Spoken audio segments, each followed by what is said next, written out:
Hi, and welcome to the 498 show. I'm Tony Palmeri from the Communication Studies program at UW Oshkosh. When students enter that program, we tell them our goal is to help you to find your voice and to use it. And I'm really thrilled today to be joined by a real special person who not only found her voice and uses it, but she also helps people to uplift, or she uplifts the voices of others, which I find to be really inspiring. And her name is Stacie Hazlett-Rothe, a 2016 grad of the Com Studies program. Stacie, thank you for doing this.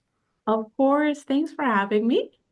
Absolutely. And you are currently the communication and outreach manager for the Women's Fund for the Fox Valley region.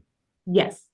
Right. We will get to what you do in that position, but let's start with just where is Stacie from and what led you to UW Oshkosh?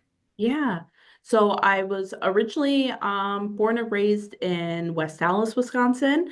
I moved up to the Fox Valley area during high school, and I first attended UW Fox Valley, which then became UW Oshkosh Fox Valley. But at the time I attended, it was just UW Fox Valley. I attended there for a couple of years just because I was trying to figure out what I wanted to do. And the local school really gave me a great option to discover what my interests were. I also in high school adopted a dog and I couldn't bring him to the dorm. So that really was another huge component of me wanting to stay more local. But after I finished my time at UW Fox Valley, I found more interest in the communication studies program because all my life people have told me that I talk a lot and I'm a chatty gal. In all my report cards, my teachers would say, really great, talks too much. So I was like, you know what? I can use that to my advantage. So, a lot of people that I talked to in the comm program before would always say, "Oh, I started in business and then I ended up in communications." That wasn't my case. I went straight into the communication studies program. Um, and at the time, there were still emphases, and I guess I had an emphasis in organizational communication, which lends me a lot of talent in my current work. But what was really special to me was just learning the best ways to communicate with people, how it can be impactful, and how I can continue to tell stories. We want to talk more about your experience in the Com Studies program, but let's go back for a second to the time that you did at UW Fox Valley. As you know, that campus is closing, Yeah, and you did have a very good experience there. I And did. yeah, and can you just give us a sense of what you think our community is losing by losing that campus? Oh, I absolutely think there's a huge loss to the Fox Valley area, just in general, from losing that. I guess we could call it a 2-year campus, but you could receive a degree there. I feel like it's not only just like a huge loss to the community as how I used it as a school for me to discover what I'm interested in and to kind of dabble at a lower cost, but also for, like I said, a lower cost, people who are lower income who might not be able to afford the privilege to attend a 4-year college, or people who are looking just for that additional training to get an associate's degree to just advance their job progression in that way. So, not there's a lot of components that go into UW Fox that I feel like the community is losing because they have a really great arts program. Um, Yeah. I learned a lot about rocks. I took a geology class and just because I needed a science credit, but now I like there's things that stick with me that I feel like going to a bigger university right away, I might have not had that same privilege because when I was able to attend UW Oshkosh, I knew what I was doing. I was already in my department, so I was able to make those really close connections with my professors and peers. But at UW Fox, being in that smaller community, I was kind of able to already create those relationships as well. Well, thank you for saying that. And I don't want it ever forgotten that UW Fox Valley was filled with just outstanding faculty and staff. Yeah, there. And many came to UW Oshkosh, which was wonderful for us. But I think you are a testament to what that campus produced for the community over the years. And so now let's make the leap now back again to your UW Oshkosh days. My experience of you, Stacie, was that there was a point in the comm studies program where it seemed like a light went on for you. Like what is it too much to say that the comm studies program was somewhat transformative for you? Oh, no, not at all. I would say that before the comm studies program, especially like the intro classes were I was a bit intimidated at first just because I was like, "Ah, is this right for me? What Mhm. is my plan going forward?" But then as I continued in the classes, I found them more inspiring. I felt like how you said, like being able to use my voice more and gain that confidence overall that I continue to use today. And I made a lot of really great lifelong friendships as well Yes, you that I did. continue just in my everyday.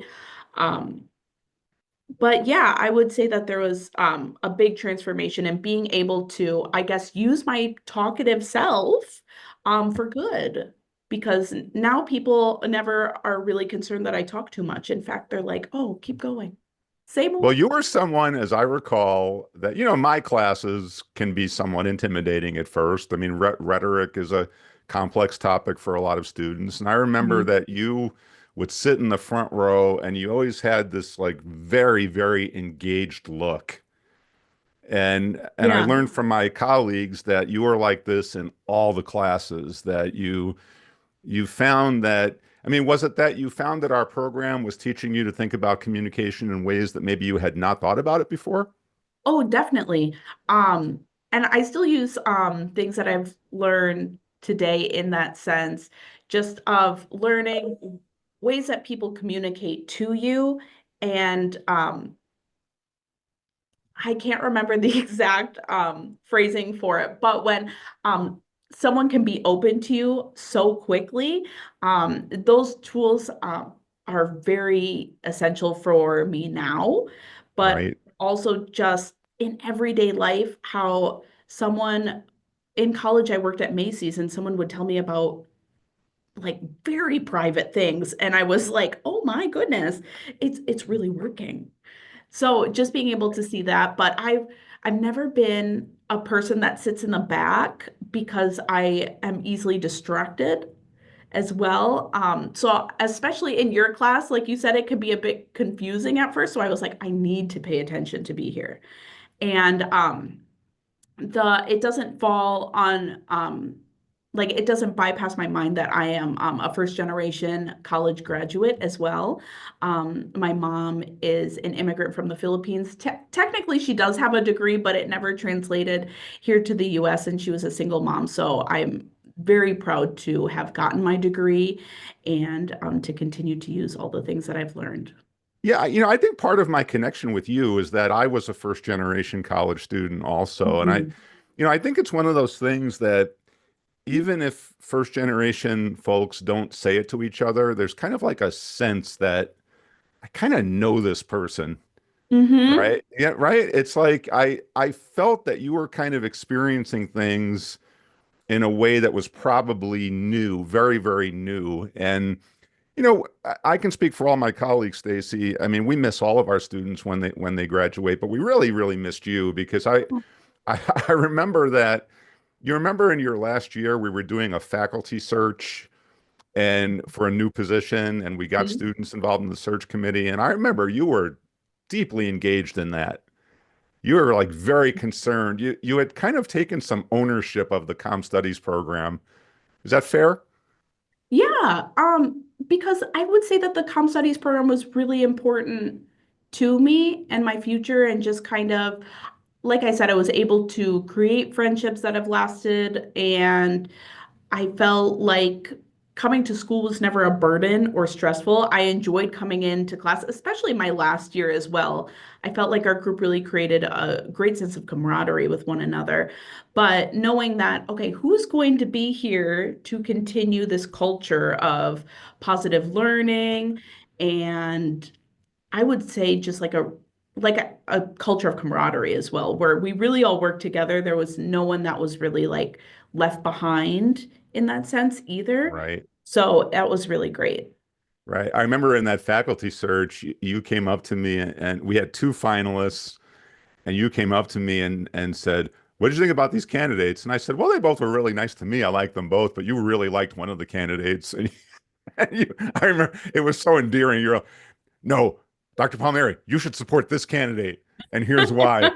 And I thought, "Oh my goodness, this is so cool Yeah. that you had gotten involved to that level." Because many students, when we have something like a job search, I mean, they're kind of interested, but I could sense that you had developed a real connection with the program, Hmm. and that was much appreciated. And then you graduate, and so you were working at Macy's, but did you start with the Home Builders Association of the Fox Cities? Was that your Yes. first real job? Yep. That was my Not that first. Macy's was not a real job, Yeah. but the Home Builders was your first post-college job, right? Yeah. So I first started out at the Home Builders Association for the Fox Valley. I originally started it as an administrative assistant, I believe, but then quickly moved to in like a membership role. It was a 501(c)(6) organization, so very similar to a chamber of commerce. So they led a lot of membership organization, or they had membership within their organization, but that was in a very male-dominated industry, and Oh, the Home Builders Association was very female-led. So, being a group of women having to help lead people who are in the construction industry was in a way challenging, but exciting to kind of break those gender barriers, although there are and still were people that were like, oh, well, like there should there should be a man here. oh And like, wow. what are you doing? Not as often, but it was kind of like a group that people would call like the old boys club. And So you were 21, 22 years old at the I think time? so. I'm not good at Yeah, math. it was right after. I Probably mean, raising my was that hand. It was, was the gender factor mhm. and the way it plays out in that kind of industry, was that kind of like a wake-up call for you? Yeah, it actually, because of that, I ended up starting to volunteer at my current workplace. So Oh, I was volunteering here through that because I also just wanted some other community experience. It gave me some experience just within, I believe it was event planning at the time as well. But I've always had a very strong passion for uplifting women and girls. So it lended hand in hand and pushing that gender bias as well. wow. So then you did leave the Home Builders Mhm. Association, and then from there you went, if I'm correct, the Yeah, CAP CAP service. service, and you were the engagement and communication specialist. What was or is CAP services, and what did you do there? Yeah, so CAP Services is a community action agency, which, if you're not familiar with those are originally started by the government to help serve the community. They cover five separate counties. So um, I did partial work in the development sphere, but a lot of the communications that are the only person doing communications from anywhere from Portage, Wapaka, Watoma, Washera, and Outagamie County for them. But it was a staff of over 200. They did Head Start for those four counties, really primarily working with people that are lower income. And I would be able to engage people not only through the communications work, but I did lead a lot of the poverty simulations as well. So allowing people to figure out what it's like to be in poverty and kind of get that understanding for people. Wow. Mhm. Yeah, Um, that one was really, what drew you to that kind of work? Because that's really in our comm studies program. we really love hearing our students being involved in it sounds like a heavily social justice type of Hmm. position. Yeah. What led you to being interested in those types of positions? So I guess I've always grown up. My mom has always emphasized giving back to our community, no matter our social status. And we did grow up very low income as well. So it was in a way to give back to the community that I've been a part of. And I've just always been, I figured it out actually in the comm studies program that I was interested in a nonprofit sphere. I took a um, class, I believe it was nonprofit communication with Dr. C. Yes. And I was like, you know what, maybe I'll go into nonprofit because just the ability to serve and give back has always been a strong component for me going forward. So that's what originally drew me to CAP services and the work that I did. Was sometimes challenging, but definitely worth it, especially during a large amount of my time with CAP was during COVID as well. So that was an additional challenge to try and what are ways that we can help low income people during this time where they're supposed to stay home or they're at the front lines because they're lower wage positions in that sense. So yeah. Sure. While you were at CAP, were you still volunteering for the Women's Fund? I was, yeah. So I would continue to volunteer with the Women's Fund. I actually was co-chair of our events committee during COVID as well. All So, right. So then what got you from CAP to then start working full time at the Women's Fund? so one of the heads of the events committee, so the staff member who would run the events committee at the Women's Fund was leaving to be a grandma. She decided that she wanted to put her family first, and she emailed me when she told us that she was stepping away and said, "You would be perfect for this job," and sent me the job description right away. And I was like, I don't know. I was pregnant at the time, so I was like, I don't think it's probably the right move for me to switch jobs. Thanks for thinking of me, but we'll see. And then she ended up leaving the position. She would encourage me here and there to be like, "Oh, don't forget to apply." And then I didn't because I was like, you know what? I'm pregnant. It's not right for me to switch jobs so often. And that again is a patriarchal bias as well, that I shouldn't be leaving a job while I'm pregnant to start a new one because someone may not hire me because I was pregnant. And I ended up mentioning that to our executive director because she also reached out to me. She's like, "Do you plan on applying?" And I said, "Oh, I mentioned my worry in that sense." She's like, "Well, that's everything that we're against. So don't make that a barrier for you to apply." Wow. So I ended up still waiting.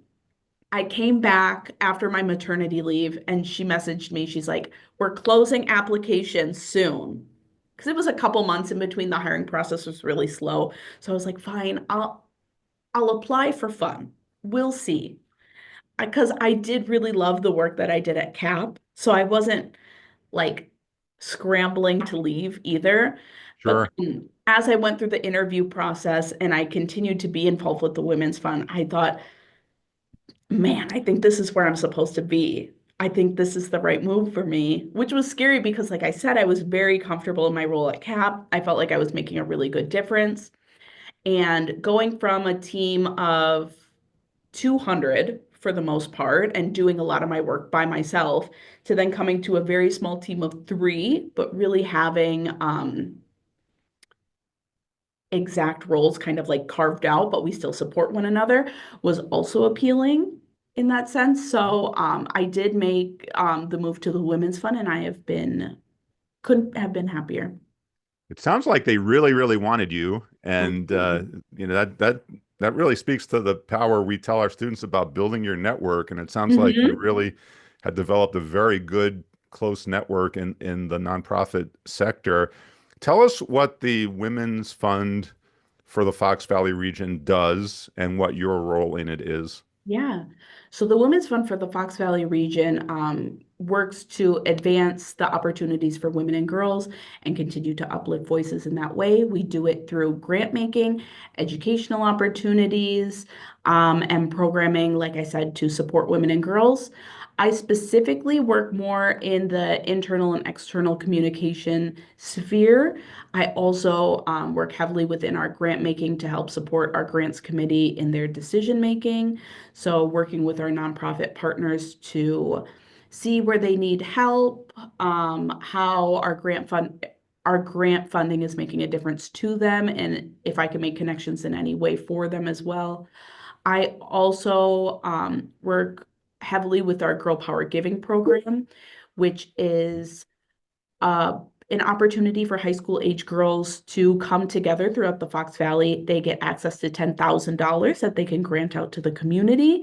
So we teach them about philanthropy, grant making, and together as a group, we help identify issue that they see within their peers and other girls and taking that idea and granting money to that. This year was a very unique opportunity because the girls did not pick something that was local. It was more about an issue of girls' equity in sports and how, even with Title IX, they don't feel as though they get those same opportunities. So Right. we're doing something new with that.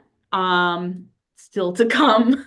Right. On that one. And then I do a lot of the planning behind our largest fundraising event and just all of our events in general. But that's the Women's Fund Fundraising Luncheon, which we're celebrating our 25th luncheon this year and our 30th anniversary for the Women's Fund in general. But that'll be in September, but that hosts over 1,000 community members that we have come in. So Amazing. And you always get like a very high power keynote speaker, don't you? yeah, this year we're having Catherine Switzer, the first woman to run the Boston Marathon, who there's a very iconic photo of her trying to be ripped off the course. She talks about how she heard these leather shoes stomping behind her and trying to rip her off the course, saying, "You can't run my race, get off." She's trying to rip her off, and she just, I think she said it was her boyfriend that pushed him out of the way, and she's like, I just ran. And Wow. I need to finish this race for that exact reason. So Wow. we're very Amazing. excited to have her. Absolutely. I found a statement on your LinkedIn site, Stacie, that I think is the Stacie Hazlett-Rothe brand, amplifying impact through compelling stories. Yes. That what do you mean by amplifying impact through compelling stories? So I love storytelling and I love storytelling in an empowering way. There, I try not to do any storytelling in a sad ASPCA puppy dog way. I never want a story that I write or tell to be like, oh, look at this poor woman. She has no money. She has no education, sad and sadder. And instead of showing, here's the way that we can uplift this woman to show no matter the circumstances that you have and the opportunities that may have passed you, there are new things and ways that we could help in the community.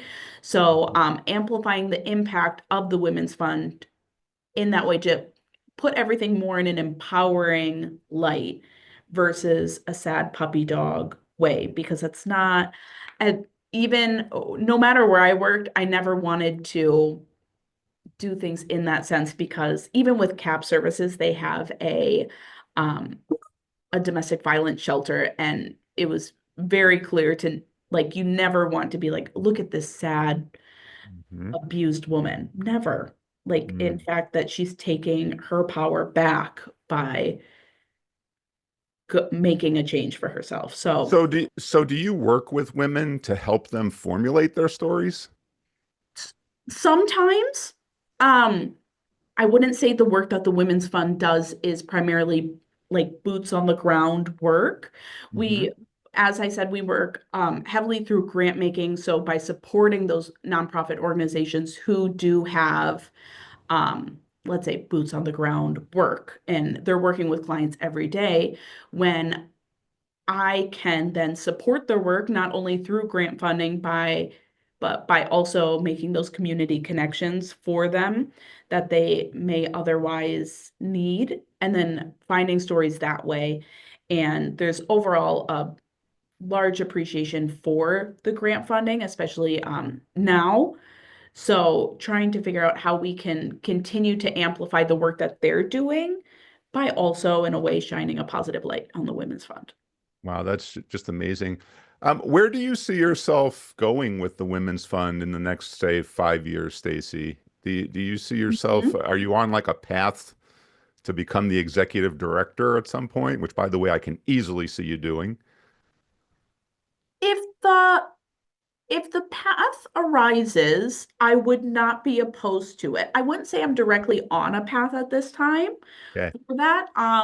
I both of my colleagues say that they're both retiring in anywhere from 5 to 7 years. So I was like, all right, I have 5 to 7 years to see what I can learn and do during that time because um I would really say that not only does the mission and vision of the Women's Fund and just the camaraderie around uplifting women and girls make me want to stay more, it's also my colleagues who are as passionate about this work Mhm. as I am as well. So I would definitely see me still being here for sure because Right, great. I love the work that we do and the group that we have. So I guess time Now, will tell. right.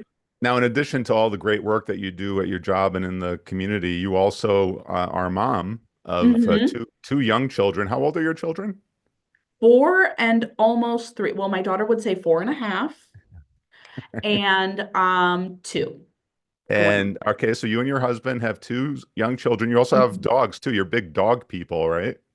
Well, yes, we're down to one dog now. We Oh, did okay. have three at one time, but the cancer keeps getting them. We have one dog, two cats, and four chickens. Wow.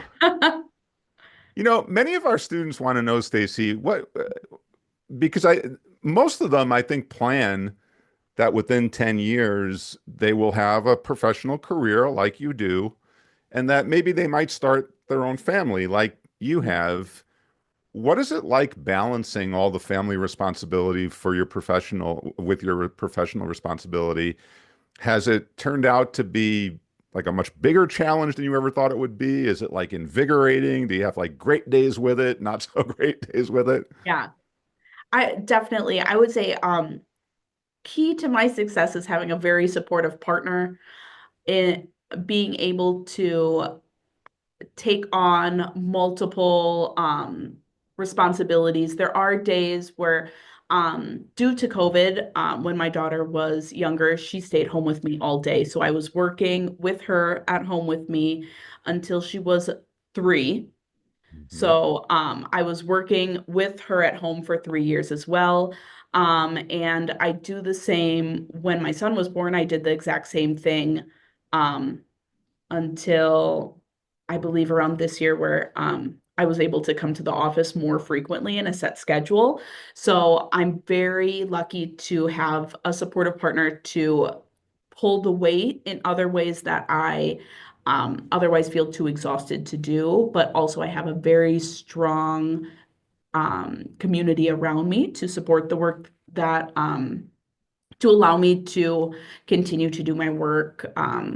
Like my sister-in-laws will watch my kids so I can go to a meeting, or my mom will be available for that exact reason, or be able to take my daughter to school so I can go to a very early meeting or event. Mhm. So things like that, I'm very lucky to have, and very privileged to have that because not as many people have that. So I would say that there are definite challenges with it. I will say that through my work, I have been able to raise a very strong-willed daughter with a very strong personality that I think will carry her forward to much success as well. Why am I not surprised that you have a strong-willed daughter with a strong personality? That's Yeah. great. And They say she's me, but worse. So, and finally, Stacie, do you have just any advice for students that are navigating the job market in this day and age? I mean, it looks like our economy may be headed for some rocky mhm. times in the next year or two. What would be like maybe one of your like one or two top tips for students that are graduating soon and want to know what to do? Yeah, so students, particularly in the comm studies program as well, I would say that you're off to a really great start. I also chose the comm studies program because of its flexibility and for me being able to apply myself in very different ways. So I would find jobs that you are interested in and ways that you want to make an impact, but know that even like for myself, if nonprofit didn't work out, I would continue to volunteer in other ways if that's what serves me best. But unfortunately, with our the way that our economics at this time may look, I would just make sure to choose a job where you can pay your bills as well, but find other ways that you can continue to keep yourself and your ethics and beliefs front of mind if it has to do with volunteering, if it ends up being the work that you do. And then to also make sure that you take care of yourself and your mental health to step away from burnout, knowing that a job, we live to work, we don't, or no, we don't live to work, we work to live. Hmm.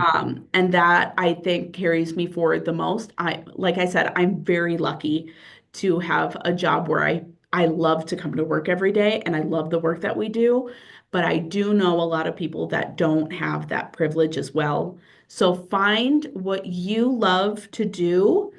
And if you can make it a profession, do it. If you can't, find other ways that you can continue to do things that you love. On that note of wisdom, thank you so much, Stacie. Greatly appreciate it. And I will, of course, forward contact information to students, and I'm sure you're okay with them reaching out to you if they'd like to know more about you and other things. Thank you. Yeah, thank you. All right.